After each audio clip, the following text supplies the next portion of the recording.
All right, good morning, scholars. This is Mr. Giles. Just want to holler at you for a minute.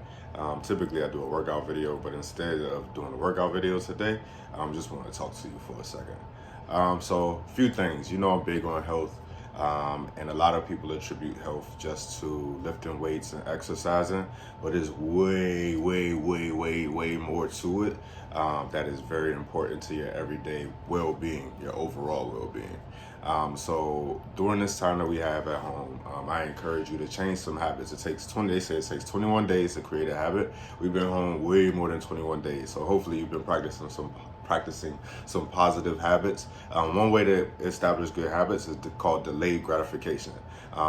Let's say I'll give you a prime example. If you like to play video games, and if typically video games is getting in the work of your schoolwork, delay that gratification.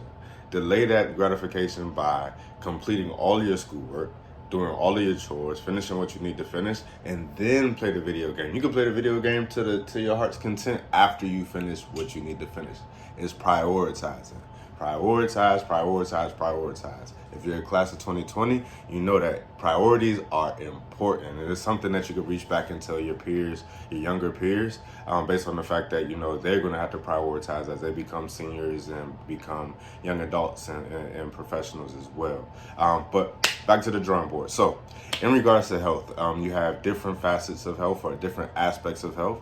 But with physical health, one thing that, I work with y'all on physical health and showing you videos and push-ups and sit-ups and squats and everything like that. But another part of physical health is maintaining a healthy diet. You have to eat good. Noodles and candy and sweets and things of that nature, sodas and things that are not good for you are going to take away from, one, the aesthetics, meaning the outward look, your outward appearance, but also they do things to your physiological functioning, whether it be high blood pressure, high cholesterol, things that we don't need, we don't want. A lot of us can ask our parents about those things, and we'll find out that our parents are afflicted with diabetes or high blood pressure, high cholesterol. And a lot of times they can point exactly to what caused it. It's their diets. So make sure that you, in this next 21 days, put in some good habits for diets. Reach out to me, shoot me an email. I can give you some ideas. Another aspect of health that's very important, as you know, is our mental health. Studies show, that, people of color, unfortunately, do not go and seek mental health. It is something that is an urban legend in our community and something that we have to overcome. Not just, and it gets bigger than that. Now, not only do we as African Americans or minorities not seek mental health, the stigma is that African American males typically really don't seek mental health. So young man, go see somebody. It's not good to hold things in. The longer you hold it in, the more prone you are to hurting yourself or hurting somebody else. So go see somebody. Get that checked out. Emotional health. There's a lot of emotional, unstable, and emotionally unhealthy people out here. But that's another aspect that, can get support with therapy. Get some emotional help. Find out what your triggers are. If you don't get therapy, just do some self-reflection. Read. Cultivate yourself. Build yourself up. Get yourself in a good space where you feel good about yourself, where your positive thoughts and positive actions exude. And lastly, spiritual health. Everybody doesn't believe in the same God. Everybody doesn't believe in God, period. But there are, different religions to choose from out here, I'll say, in a safe way.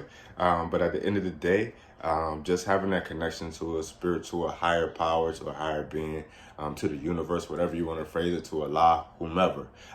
It does help with everyday mental well-being. It also helps with, just having a level of chill, put some boundaries in place for you.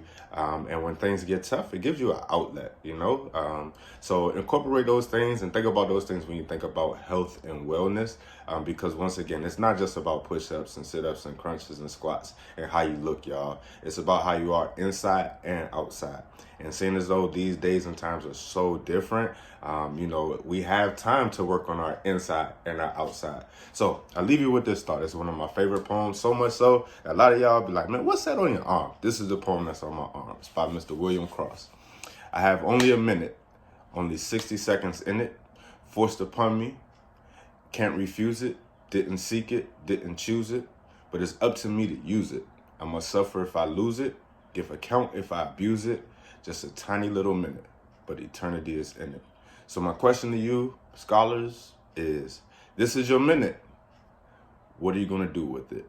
And don't forget that in this minute, it's life-changing, it's life-altering. It has long-lasting implications because your eternity is in it. Don't let your eternity end now. Make sure that you have a long, healthy, prosperous future. I pray that for you all every day. And once again, I am talking about God, but at the end of the day, that's where my spirituality has led me. And is making for some great breakthroughs while I'm out at home on this break. New habits, mentally, physically, emotionally, spiritually. I'm building myself up, y'all. I'm building myself up. So I hope that you all are doing the same. This is my encouragement to you. God bless you all, and have a wonderful day. By the way, the birds are still chirping. The sun isn't up. So start your day early, man. You don't have to wait till 9, 10, 11 o'clock to start your day. Get up and get started with your day.